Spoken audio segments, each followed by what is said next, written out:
현대사회에는 암묵적인 특징이 하나 있습니다. 바로 말은 반대로 이해해야 하고 행동 또한 반대로 해야 한다는 것입니다. 예를 들어 어떤 것을 보았을 때 자신이 더 좋아할수록 오히려 싫어하는 척해야 얻을 수 있습니다. 자신이 더 즐거울수록 평온한 척해야 하고 더 분노할수록 태연한 척해야 합니다. 사람들은 관심 없다고 말할수록 실제로는 마음에 더 담아두고 괜찮다고 말할수록 실제로는 마음에 더 많은 문제가 있는 것입니다. 그러므로 다른 사람의 말을 들을 때도 반대로 들어야 하고 다른 사람의 행동을 관찰할 때도 반대로 살펴보아야 합니다. 거꾸로 듣고 이해하는 법을 배우고 역방향에 순응해야만 당신은 평범한 사람이 될 수 있습니다. 만약 듣는 것을 그대로 믿고 이해하는 것을 그대로 생각한다면 당신이야말로 비정상적인 사람이며 가장 큰 상처를 입는 사람도 바로 당신입니다. 당신의 삶이 매우 바쁘다는 것을 압니다. 그럼에도 불구하고 제가 말하는 것들은 쉽게 받아들여지지 않으며 특히 완전히 파악하기가 매우 어렵습니다. 만약 한 번만 듣고 지나친다면 제 조언은 끝까지 보고 여유가 있거나 집안일을 할 때 여러 번 반복해서 듣는 것입니다. 더 편리하도록 공유하고 재생 목록에 저장해 두세요. 저는 단 몇 달 안에 당신의 사고방식이 한 단계 더 높은 수준으로 도약할 것이라고 확신합니다. 고대의 지혜 시청자 여러분, 안녕하세요. 수학에는 음수와 음수를 곱하면 양수가 된다는 규칙이 있습니다. 즉, 한 음수가 다른 음수와 곱해지면 결과는 양수가 되지만 양수가 음수와 곱해지면 결과는 음수가 됩니다. 이 규칙은 우리에게 다른 사람이 속임수와 위선을 부릴 때 당신이 그들보다 더 교활하고 위선적이어야만 결과가 긍정적일 수 있다는 것을 가르쳐 줍니다. 생각하고 말하고 행동하는 것 또한 이 논리를 따릅니다. 반대로 하면 옳게 됩니다. 모두가 반대로 표현하고 반대로 응답하면 최종 결과는 오히려 올바르게 됩니다. 이 규칙을 이해하면 우리는 이전에 이해할 수 없었던 많은 것들을 즉시 깨닫게 될 것입니다. 예를 들어 많은 사람들이 항상 인의와 도덕에 대해 말하고 입만 열면 다른 사람의 이익을 위한다고 하지만 마음속으로는 자신의 이익을 계산하고 있습니다. 왜냐하면 사람은 부족한 것을 더 드러내고 싶어 하기 때문입니다. 입으로 좋은 말을 하는 사람들을 조심해야 합니다. 왜냐하면 그들은 보통 마음속으로 매우 깊이 계산하기 때문입니다. 사람들이 하는 말을 쉽게 믿어서는 안 됩니다. 당신은 그들의 실제 행동만을 보아야 합니다. 이 사회는 매우 정교합니다. 당신이 직접 볼 수 있는 모든 것은 대부분 거짓입니다. 예를 들어 유명인의 소득은 가짜이고 상장 회사의 장부는 가짜이며 학술 연구 논문도 가짜입니다. 시청률도 가짜이고 전자상거래 플랫폼의 주문량도 가짜이며 라이브 스트리밍의 데이터도 가짜입니다. 팔로워 수도 가짜이고 심지어 밀크티 가게조차도 돈을 주고 사람을 고용하여 붐비는 가짜 장면을 만듭니다. 이것은 금강경의 한 구절을 떠올리게 합니다. 범소유상, 계시허망. 즉, 모든 현상은 허상이라는 뜻입니다. 만약 누군가 이러한 거짓된 것들을 명확하게 볼 수 있다면 그 사람은 진실을 볼 수 있는 능력을 가진 것입니다. 열애는 한 사람이 아니라 진실을 꿰뚫어 보는 능력입니다. 손자병법에는 허즉실지 실즉허지라는 말이 있습니다. 즉, 허한 곳은 실하게 보이게 하고 실한 곳은 허하게 보이게 한다는 뜻입니다. 군사 전술은 결코 속임수를 비난하지 않습니다. 이것이 바로 이 사회의 가장 특별한 점입니다. 그것은 일련의 외부 표현을 통해 우리를 길을 잃게 만들고 우리의 깊은 사고 능력을 시험합니다. 뛰어난 사고 모델을 구축한 사람들은 모두 독립적으로 생각할 수 있는 능력을 가지고 있으며 이를 통해 가짜 현상을 폭로하고 성공으로 나아갑니다. 반대로 맹목적으로 군중을 따르고 모호한 사람들은 환상에 속아 결국 사회에서 도태되거나 심지어 이용당하게 될 것입니다. 이 사회의 질서와 논리는 매우 교묘하게 설계되었습니다. 이 사회에서 굳건히 서서 지각 있게 살아가는 사람들은 모두 평범한 사람이 아닙니다. 우리는 종종 이 사회에 두 가지 질서 체계가 있다고 말합니다. 첫 번째 체계는 말할 수는 있지만 할 수는 없는 것들로 바로 공자의 인의와 도덕에 관한 규칙입니다. 두 번째 체계는 할 수는 있지만 말할 수는 없는 것들로 바로 귀곡자의 음모와 계략에 관한 규칙입니다. 그러므로 기억하십시오. 말만 할 수 있고 행동할 수 없는 일이 있고 행동만 할 수 있고 말할 수 없는 일이 있습니다.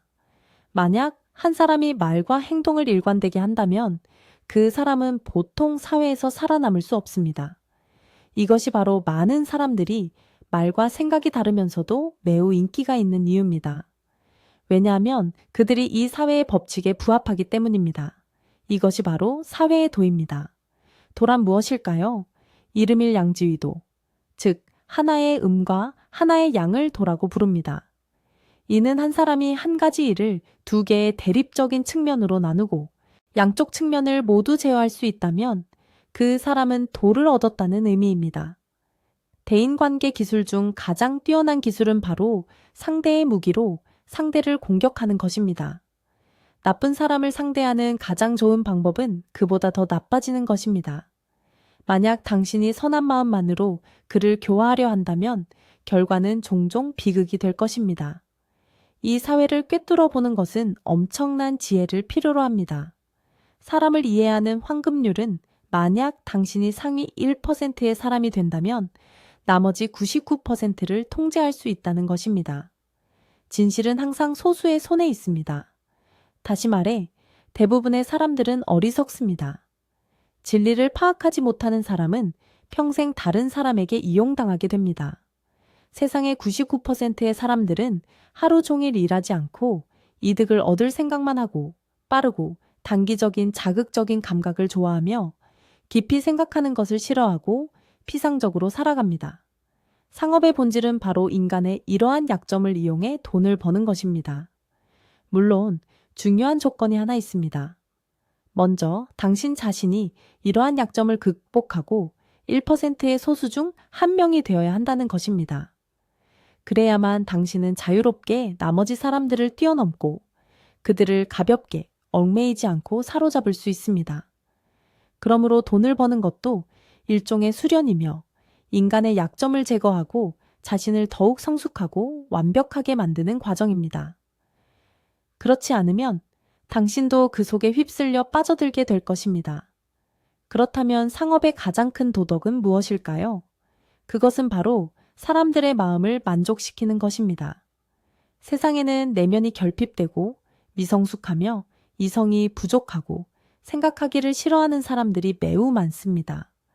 그들은 마치 거대한 아이들처럼 항상 소리치며 요구하고 만약 당신이 그들의 요구를 만족시켜 그들을 안정시킬 수 있다면 그것이 바로 일종의 도덕이며 심지어 일종의 공덕입니다. 세상에서 가장 어려운 두 가지 일은 첫째, 자신의 생각을 다른 사람의 머릿속에 넣는 것이고 둘째, 다른 사람의 돈을 자신의 주머니로 가져오는 것입니다. 첫 번째는 영혼과 관련이 있고 두 번째는 이익과 관련이 있습니다.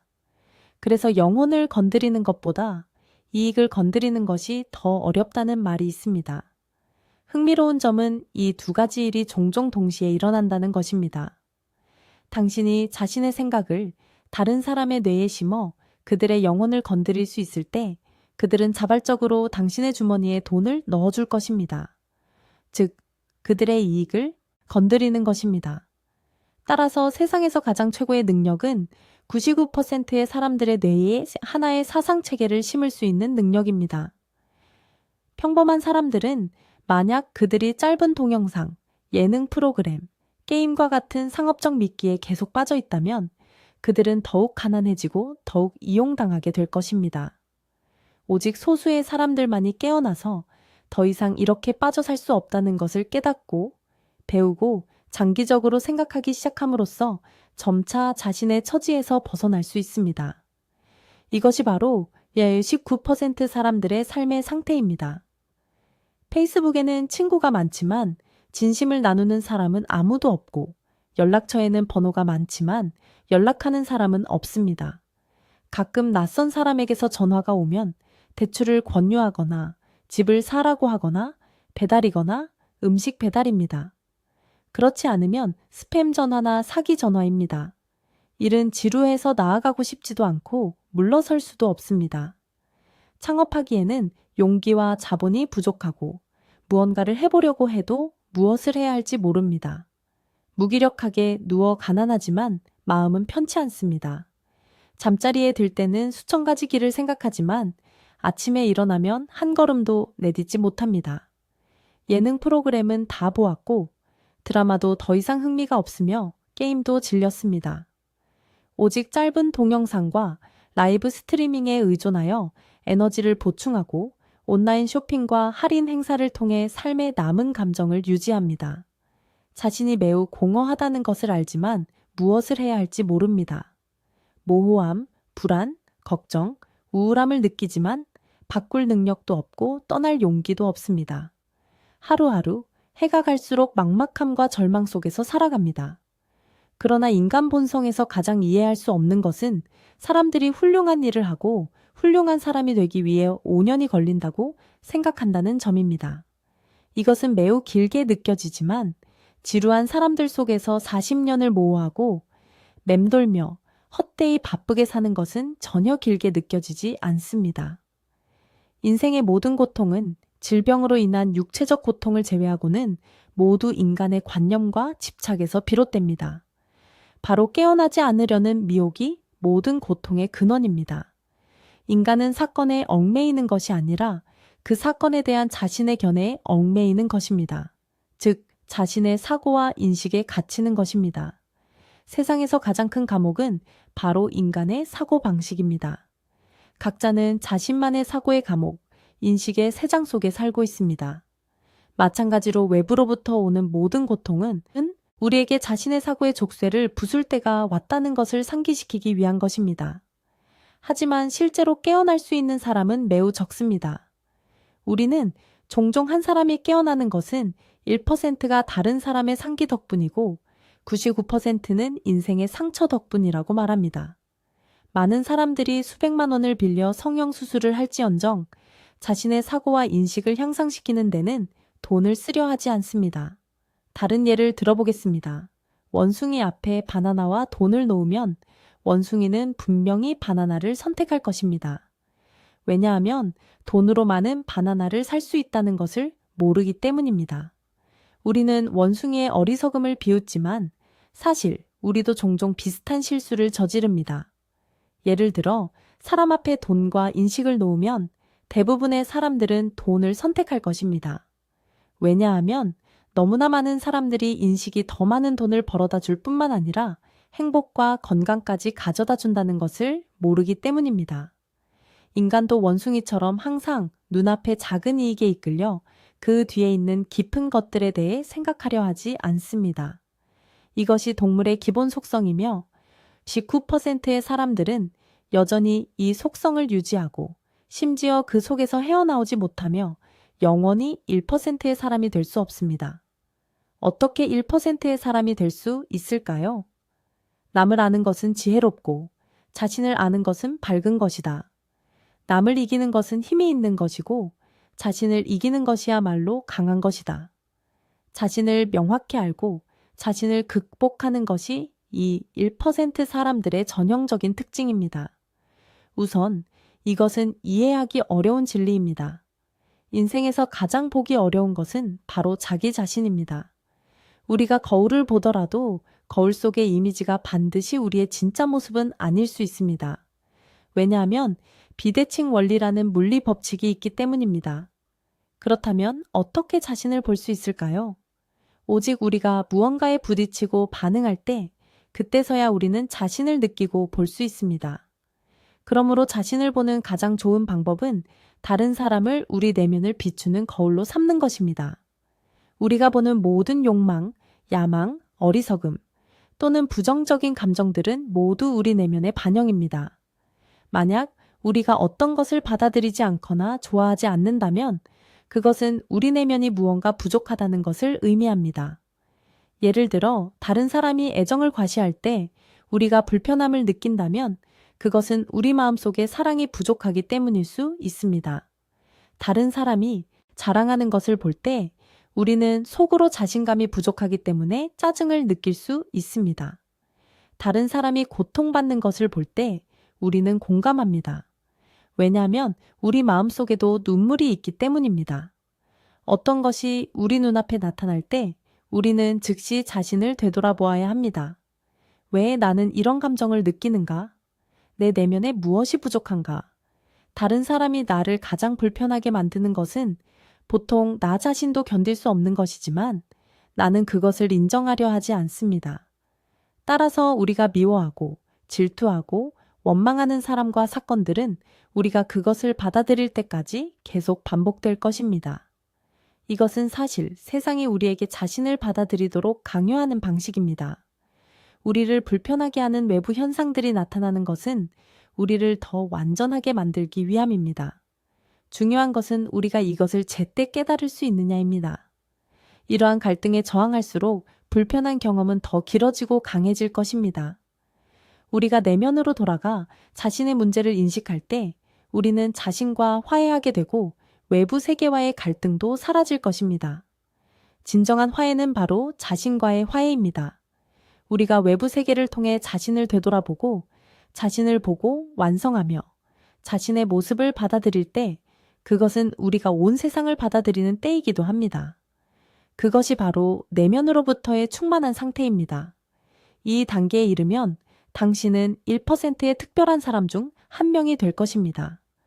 당신의 내면이 그 누구보다 굳건하고 행동이 용감하고 결단력 있으며 부지런하고 자제력이 강하고 타협하지 않으면서 동시에 외면은 어떤 여성보다 부드럽고 빛나고 온화하며 관찰력이 예리하고 생각이 섬세하여 유연함으로 강함을 이길 때 세상 누구도 당신의 상대가 될 수 없을 것입니다.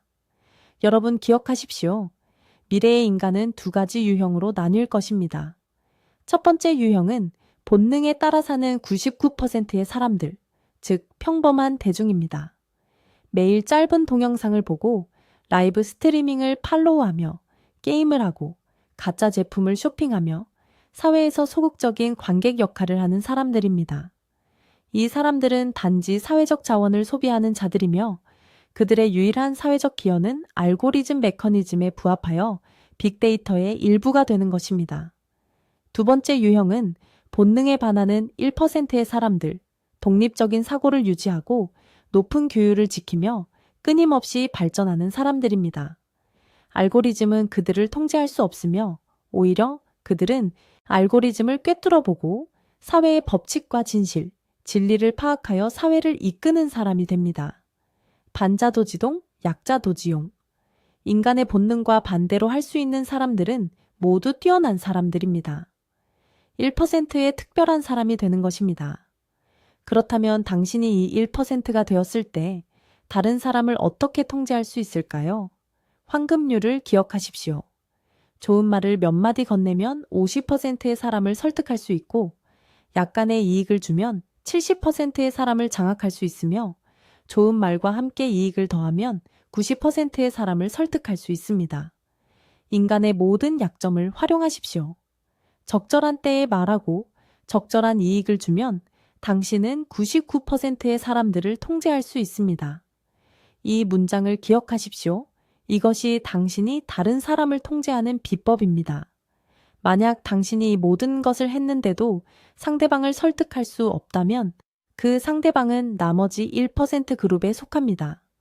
1%에 속하는 두 사람이 만날 때 그것은 세상에서 가장 멋진 일입니다. 운명이란 무엇일까요?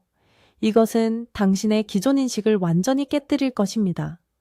먼저 과학자들이 발견한 매우 중요한 우연의 일치가 있습니다. 현실 공간에서 우리가 볼 수 있는 물질은 단 4%에 불과하며 나머지 96%는 암흑 물질입니다. 바로 이 보이지 않는 암흑 물질이 세상의 운행을 제어합니다. 심리학자들은 우리 생각의 5%만이 의식적이며 95%는 잠재의식에 의해 조종된다는 것을 발견했습니다. 바로 이 감지할 수 없는 잠재의식이 우리의 행동을 통제합니다. 이것이 바로 빙산 이론입니다.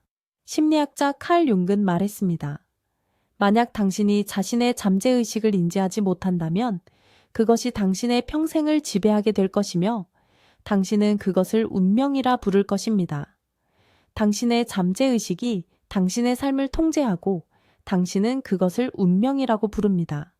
이것이 바로 진리입니다. 소위 운명이란 바로 96%의 암흑 물질이며 95%의 잠재의식입니다. 잠재의식은 깊숙이 숨겨져 있습니다. 왜냐하면 그것은 우리의 선천적 의식보다 먼저 존재하기 때문입니다. 선천적 의식은 후천적인 교육과 환경의 영향의 산물인 반면 잠재의식은 우리가 형성되기 전부터 존재했습니다. 인간은 원초아, 자아, 초자아의 세 부분으로 나눌 수 있습니다. 원초아는 동물의 속성이고 자아는 사회의 속성이며 초자아는 고차원 공간의 속성입니다. 잠재의식은 바로 초자아입니다. 모든 사람의 깊은 곳에는 숨겨진 자아, 즉 초자아가 있습니다. 그것은 세상의 평범한 것들을 초월하며 사랑, 지혜, 덕을 위해 존재합니다. 일단 이 자아를 찾게 되면 당신은 진정한 에너지의 문을 열게 될 것이며 끊임없이 당신에게 에너지를 공급하여 불가능을 가능으로 바꾸는 힘을 얻게 될 것입니다. 진정한 자아는 우리의 경험, 신념, 인식을 저장하고 있으며 우리의 관점, 행동, 선택 등 많은 것을 결정합니다. 사실 천부적인 재능, 사명, 특기, 이해력 등 인생에서 가장 소중한 것들은 모두 진정한 자에 의해 관리됩니다. 그러나 그 인식의 수준이 매우 높아서 우리는 종종 그 존재를 인지하기 어렵습니다. 주변 사람들을 생각해 보십시오. 학창 시절에 매우 뛰어나 보였던 일부 사람들이 나중에 평범해지는 반면 어릴 때 특별해 보이지 않았던 사람들이 놀라운 성취를 이루는 이유는 무엇일까요?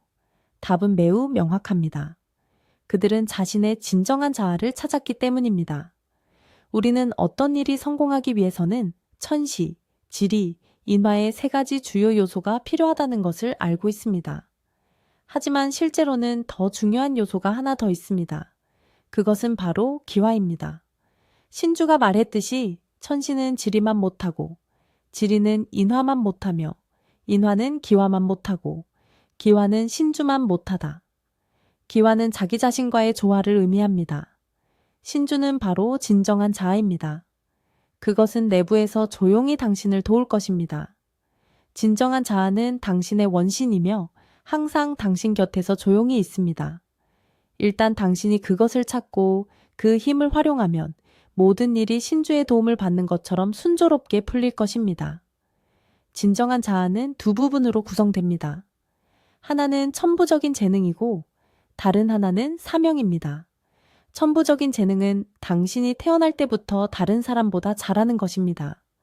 이유 없이 당신은 선천적으로 그 분야에서 더 뛰어납니다. 사명은 당신이 태어날 때부터 하고 싶었던 것입니다. 삶 속에서든 꿈 속에서든 당신은 그것을 하고 싶어 합니다. 아무도 당신에게 어떤 이익도 주지 않아도 당신은 그 사명을 수행하고 싶어 합니다. 사명과 천부적인 재능은 진정한 자아와 연결되는 두 가지 주요 통로이며 또한 고차원 세계와 연결되는 두 가지 주요 통로입니다. 왜냐하면 이것들은 선천적인 것이고 우리의 전생에서 온 것이기 때문입니다. 오직 그것들만이 진정한 자아와 그리고 고차원 공간과 연결될 수 있습니다. 일단 이 두 통로를 열면 우리는 쉽게 고차원 공간의 에너지를 받아들이고 쉽게 성공을 이루며 진정한 자에 맞는 삶을 살 수 있습니다. 인생의 진정한 목적지는 천부적인 재능과 사명이 진정한 자아로 통합되는 것입니다. 머리 위 세척에 신령이 있다는 말이 있습니다. 그 신령이 바로 진정한 자아이며 항상 위에서 당신의 모든 행동을 조용히 관찰하고 있습니다. 소크라테스는 종종 너 자신을 알라고 말했습니다. 도덕경에는 남을 아는 것은 지혜요, 스스로를 아는 것은 밝음이다 라는 말이 있습니다. 모두 우리에게 반드시 자신의 원신을 찾아야 한다는 것을 상기시켜주는 말입니다. 사람은 태어날 때 본성이 선하다는 말을 믿는다면 인간은 태어날 때 모두 순수하고 선량하지만 시간이 지나면서 세상의 영향을 받아 행동이 속됨에 오염되고 순수함이 탐욕에 가려지게 됩니다. 그때 인간은 미혹에 빠지기 시작하고 외부로부터의 인정을 찾아 헤매며 밤낮으로 쉬지 않고 달리게 됩니다. 점차 진정한 자아는 점점 두꺼워지는 먼지에 덮이고 행동 또한 점점 길을 잃게 됩니다. 왕양명은 이것을 인간의 양지라고 불렀습니다. 즉, 자신의 원래 자아를 다시 찾기 위해 깊이 파고들어야 한다는 것입니다. 선종에서는 마음을 보고 성품을 보면 부처가 된다고 말합니다. 모든 사람은 불성을 가지고 있지만 단지 가려져 있을 뿐입니다. 우리는 끊임없이 내면을 관찰하고 자성하여 그것을 인식해야 합니다. 사실 그것은 바로 자기 자신의 고차원적인 자아를 이해하는 것입니다. 철학자들은 자아를 찾아야 한다고 말하고 우리는 본심을 지켜야 한다고 말합니다. 사실 이것들은 모두 같은 원리입니다. 왜 이 9%의 사람들은 자신의 진정한 자아를 찾지 못할까요? 모든 사람은 태어날 때 하늘과 땅으로부터 미옥술이라는 것을 받거나 영혼을 단단히 가두는 봉인주사를 맞습니다. 우리는 종종 이 세상이 본래 미궁과 같으며 미리 설계된 프로그램과 같다고 말합니다. 이 프로그램의 핵심 목적은 우리를 길을 잃게 만드는 것입니다. 그것은 다양한 종류의 가짜 형태, 유혹, 욕망을 사용하여 우리의 눈을 뜨게 만듭니다. 삶은 무한한 선택과 가능성이 있는 것처럼 보이지만 실제로는 그것은 단지 미혹술일 뿐입니다. 그 화려한 것들은 각자가 자신을 찾지 못하게 만들기 위한 것입니다. 그러므로 우리 대부분은 세상의 피상적인 가치에 휩쓸려 다른 사람의 시선에 따라 살고 사회가 정한 기준에 따라 살며 개인적인 욕망을 충족시키는 삶을 삽니다. 그 결과 우리는 점점 진정한 자아와 멀어지게 됩니다. 그렇게 사는 사람들은 아무리 노력하고 아무리 성공하더라도 결국 행복해질 수 없습니다. 왜냐하면 영혼 깊은 곳에는 여전히 이것은 내가 원하는 것이 아니다 라고 외치는 진정한 자아가 있기 때문입니다. 안타까운 점은 대부분의 사람들이 학교, 선생님 또는 부모로부터 이러한 상기를 받지 못한다는 것입니다. 인생에서 가장 중요한 것은 자신을 이해하는 것입니다. 내 성격은 어떻고 내 천부적인 재능은 무엇이며 나는 어떤 포부를 세워야 하는가. 우리는 표준 부품처럼 훈련받아 취미, 재능, 개성이 조금씩 마모되다가 결국 사회라는 기계에 휩쓸려 동화되고 자신을 잃어버리게 됩니다. 세상의 모든 것은 마치 우리의 진정한 자아를 분쇄하기 위해 설계된 것 같습니다. 우리는 보이지 않는 힘에 의해 앞으로 나아가도록 강요받고 사회의 기준에 따라 성장하며 계속해서 자신의 독특한 특성을 무시하고 결국 자신을 잃어버립니다. 일부 사람들이 깨어나 억압된 느낌에서 벗어나려 애쓰더라도 실제로 성공하는 사람은 1%에 불과합니다. 나머지 99%는 완전히 분쇄됩니다. 당신이 우수한 성적으로 졸업하고 고임금 직업을 가졌지만 스트레스가 크다면, 그것이 당신이 진정으로 하고 싶은 일이 아니라면 조만간 지쳐서 그만두게 될 것입니다. 당신이 과학과 기술을 공부했지만 진정한 열정이 창작에 있다면 조만간 여가 시간을 창작에 할애하게 될 것이고 그것을 잘하게 되어 원래 직업을 포기할 수도 있습니다. 삶의 모든 모호함, 불안, 우울은 우리가 진정한 자아와 점점 멀어지는 데서 비롯됩니다. 우리의 삶을 생각해 보십시오. 항상 우리를 덮고 있는 큰 그물이 있어서 평생 벗어날 수 없게 만들지는 않습니까? 우리는 그것을 운명이라고 부릅니다.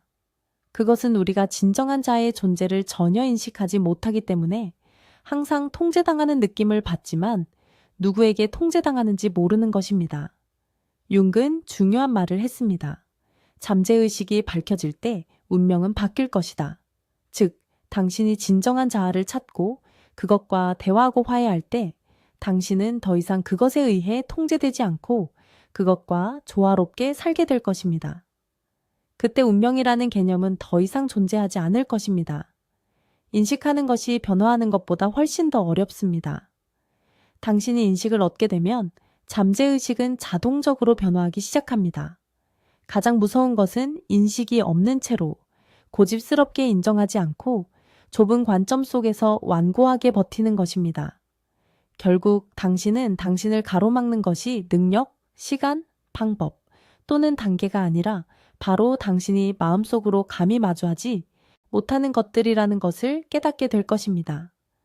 당신은 열등감, 편견, 부정적인 감정, 편협함, 무지, 이기심과 같은 것들을 마주할 때마다 항상 회피합니다.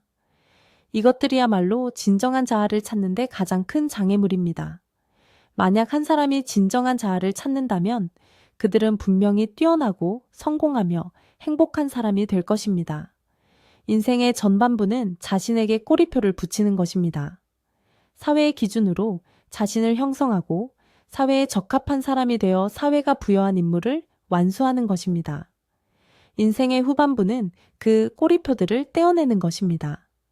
우리가 사회적 임무를 완수했을 때 우리는 자신을 되찾기 시작하고 열정과 갈망을 되찾아 온 마음을 다해 진정한 자아를 향해 나아갑니다.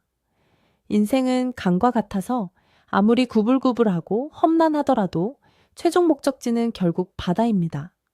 당신과 제가 안개 속에서 자신의 길을 찾고 삶의 도리를 깨달아 자신의 운명을 제어하고 삶의 지혜를 주도하는 그 1%의 사람이 되기를 바랍니다.